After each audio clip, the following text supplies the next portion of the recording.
You believed living mulch was the key to a thriving garden, but these 5 common blunders are secretly turning your green paradise into a battlefield. We'll expose the critical errors in plant selection and management that are silently sabotaging your crops.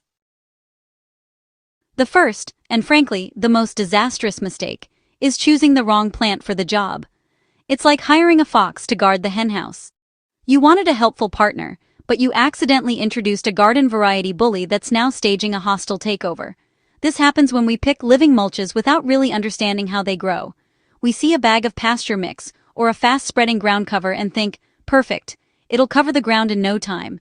But fast spreading can be code for invasive.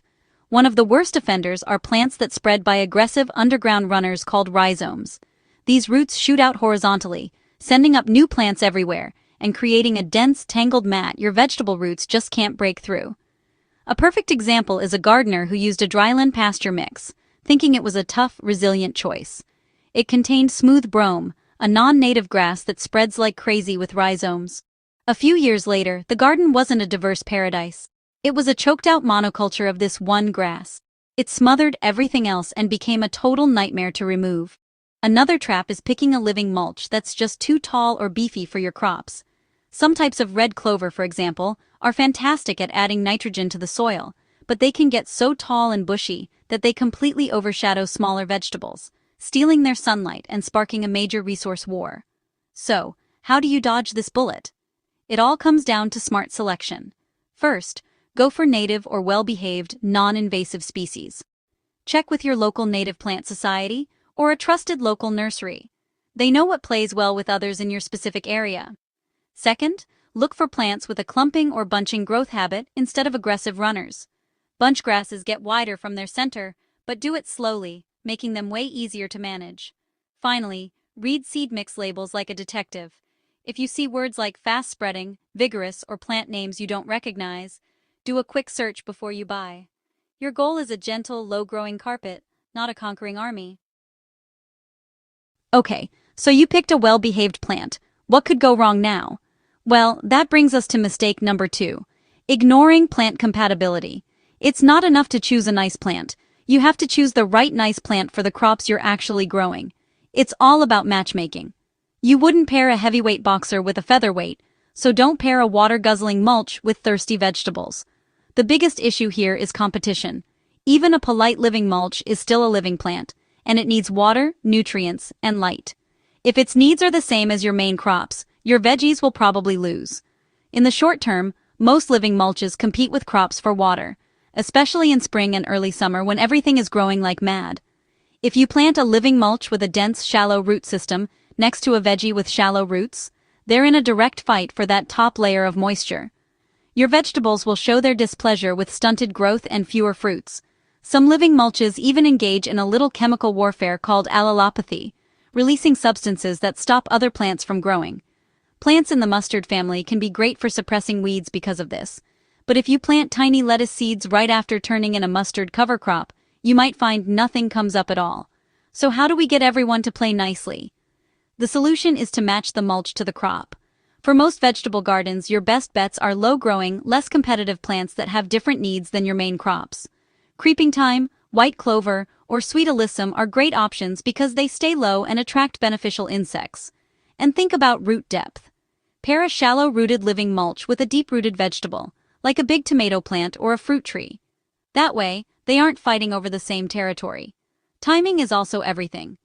To give your crops a head start, try planting the living mulch after your vegetables are already established and looking strong. This dramatically cuts down on the competition when they're just vulnerable little babies. Finally, keep an eye on things. If your living mulch is thriving but your vegetables look miserable, it's a clear sign the balance is off. Be ready to trim it back and give your main crops the upper hand. Mistake number 3 is all about the beginning poor establishment. You can have the perfect plant, perfectly matched to your crops, but if you just toss some seeds on the ground and walk away, you're setting yourself up for a patchy, weedy mess. And you know what loves bare soil? Weeds. This is one of the biggest frustrations I hear about. A gardener plants a living mulch, only to find just as many weeds popping up as before. Sometimes it's even worse, because now they have to pull weeds out from inside the living mulch, which is a truly annoying task. Studies have shown that if your living mulch cover is patchy, competitive weeds will just break right through, completely defeating the purpose and hurting your harvest. The problem isn't the living mulch, it's the setup. If the soil isn't prepped, the seeds won't make good contact and won't germinate well. Sow too thinly and you're just leaving open invitations for weeds. And if you don't water enough while they're sprouting, the tiny seedlings will shrivel up before they ever form that beautiful dense carpet. So, what's the fix? It's a simple 3-step process. Prepare, sow, and nurture. First, prepare the soil. This is non-negotiable. Clear out the existing weeds and gently rake the surface to create a fine, crumbly seedbed. Don't just throw seeds on hard, weedy ground. Give them a clean slate. Second, sow at the recommended rate. Don't be cheap with the seeds. The goal is a dense stand of plants that quickly shades the soil and tells weeds there's no room for them here. Check the seed packet for the right density and spread them evenly. Third, nurture those seedlings. Water consistently after sowing, especially if it's hot and dry. And if you see any bare spots starting to form, don't just ignore them. Get in there and reseed those patches quickly to keep that continuous weed-blocking cover. It's a little extra work up front, but I promise it will save you hours of weeding later on. If you're finding these tips helpful and you're ready to get your garden on the right track, do me a quick favor and hit that like button. It really helps the channel grow. And make sure you subscribe to the channel so you don't miss out on more gardening advice that actually works. This brings us to mistake number 4, which I call the set it and forget it syndrome. It's the idea that once your living mulch is planted, the work is done. But a living mulch isn't a plastic sheet. It's a living, breathing part of your garden, and it needs a little management. Thinking you can just walk away is a fast track to overgrown plants, resource competition, and even new pest hideouts. If you don't manage it, even a well-behaved living mulch can get a little too ambitious. It can grow tall and dense, shading out your crops. Even worse, in cool, wet weather, a thick, unmanaged mulch can become a damp paradise for slugs, snails, and fungal diseases. And here's a little secret. One of the best things about a legume living mulch, like clover, is that it captures nitrogen. But the plant doesn't just hand over that nitrogen while it's growing. The real magic happens when the plant is cut or trimmed and the clippings start to break down. If you just let it grow forever, you're not getting that free fertilizer benefit. The living mulch is keeping all the good stuff for itself. The solution is simple, a little light maintenance. This doesn't mean hours of work. It's all about periodic, strategic upkeep. First and foremost, mow or trim your living mulch. This is the most important job.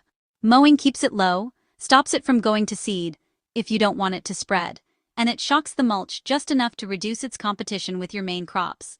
You can leave the clippings right where they fall as a chop and drop mulch, which will decompose and release those nutrients right where your plants need them.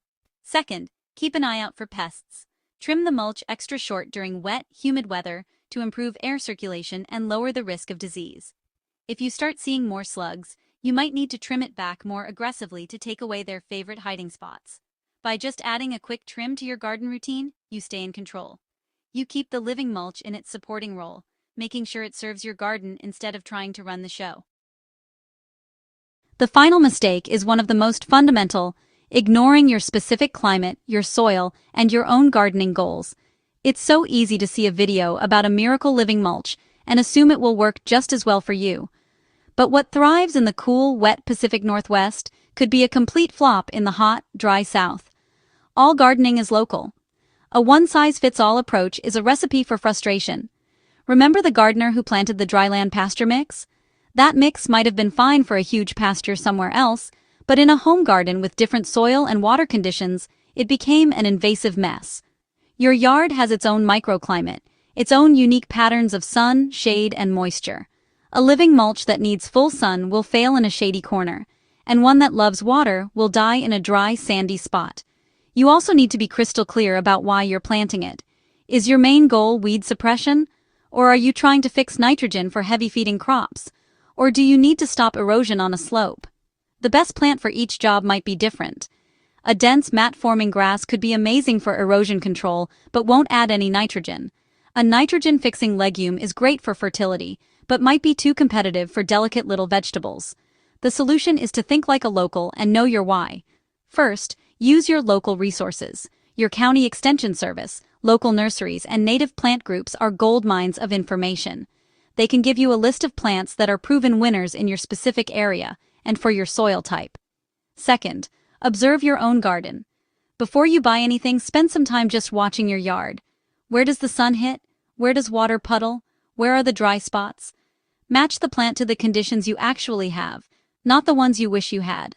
And finally, define your primary goal before you buy a single seed. Seriously, write it down. My main goal is to stop weeds between my tomatoes. Or, I need to add nitrogen to the bed where my corn will go next year. Once you have a clear purpose, you can pick a plant that's built for that exact task. When you tailor your choice to your place and your purpose, your chance of success goes way, way up. So there you have it, the 5 living mulch mistakes that could be secretly holding your garden back.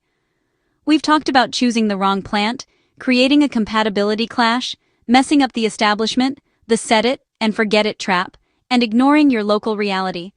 You started this journey because you wanted a healthier, more resilient garden. You believed in working with nature, not against it. Don't let these common slip-ups discourage you. By avoiding these 5 mistakes, you can finally stop the constant battle in your garden beds and start building that thriving ecosystem you imagined, one where your ground cover supports your crops, smothers weeds, and builds incredible soil for years to come.